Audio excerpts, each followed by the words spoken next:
এ বেটা সওয়া কি হল এত কেনা তাড়াতাড়ি ডাহালু কি নিয়ে আলোচনা? আমাক আরো এত ইমার্জেন্সি ডাক দিছে লেট্রিনও ক্লিয়ার করা হারি নাই। যা ওই যে কমলুর তলত সারি আয়। মাথা খারাপ তো একদিন গেছিলাম, হায় রে জগ ধরছিল। ওই জগ সারাবার নিগা চত্বর বাতা দিয়ে ঘষছিলাম, ঘইসা আরেক জ্বালায় পড়ছিলাম।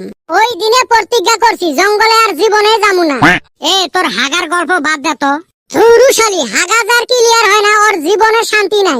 ওই জঙ্গলে হাগা নিয়ে একটা আমি গানও বানাইছি। কি গান রে? হুন তাইলি ও ললিতে আর জামুনা জঙ্গলে হাগিতে, জগ আর মশা ধরে আমার পিছুতে আর জামুনা জঙ্গলে হাগিতে। ও গো ললিতে আর জামুনা জঙ্গলে হাগিতে। হেই থো তো তোর হাগা নিয়ে মেলা গল্প করলো।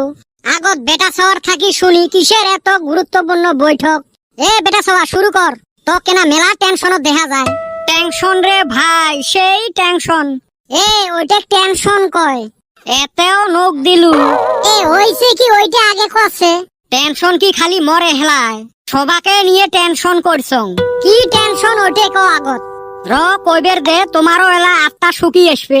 ওরে তাড়াতাড়ি মোর কেনা ভয় লাগবে লাগছে। এলা তো খালি শুরুবাত, ভয় তো এলা হে ধরবে। এ ভাই কোসে তাড়াতাড়ি, আমার খালি গাও ঝিমঝিম করতাছে। গাও তো খালি ঝিমঝিম করবে লাগছে, খানিক পরে এলা ভূমিকম্প আসবে। তুই কবু না আমরা জামু, ও আবার দিয়ে জিলেপি পেঁচ দিবে লাগছিস। তাহলে শুনো রে ভাই, আজকে সুতি সুতি একটা কথা ভাবলুম। কথাটা কি ওইটে কো। আমার বর্তমান বয়স কত চলি আছে? 27-28 তো হইব। ওতে তো সমস্যাটা। এতে কি সমস্যা হইল? আমার কারো বাচ্চাই কি কোনদিন বিয়ের কথা কইছে? কি আর কমুরে ভাই, দুঃখের কথা। আমার মা আমার পড়াহানের নিগা খেতা সিলাই কইরা থুইছে, কিন্তু আমার বিয়ের কথা কয় না।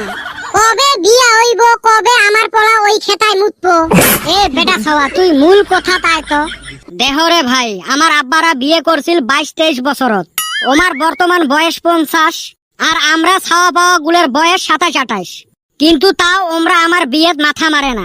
ওমরা যা লাইন নিছে আমাক 32-33 বছরত বিয়ে দিবে।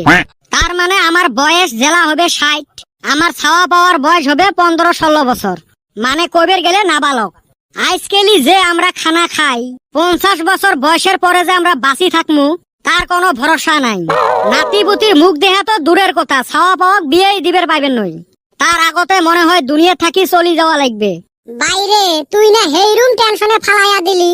আর আমরা জি বিড়ি আর শিকড় খাই, 50 বছরে বাঁচমু না নাই তার কোনো গ্যারান্টি নাই।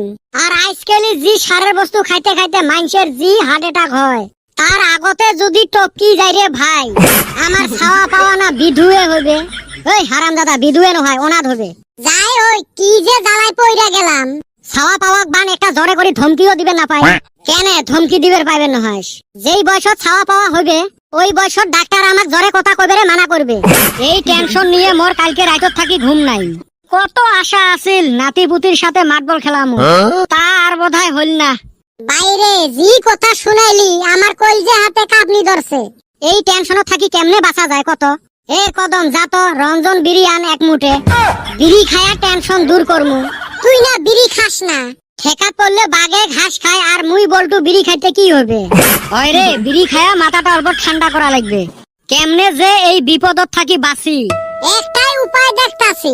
কি উপায় রে? কি উপায়? কত কত ওলাহান থাকা মেশাল রে বিয়া করা লাগবো। হারামজাদা এটা কথা কইস? সগাই অল্প সমস্যাটা নিয়ে গভীর ভাবে চিন্তা করো।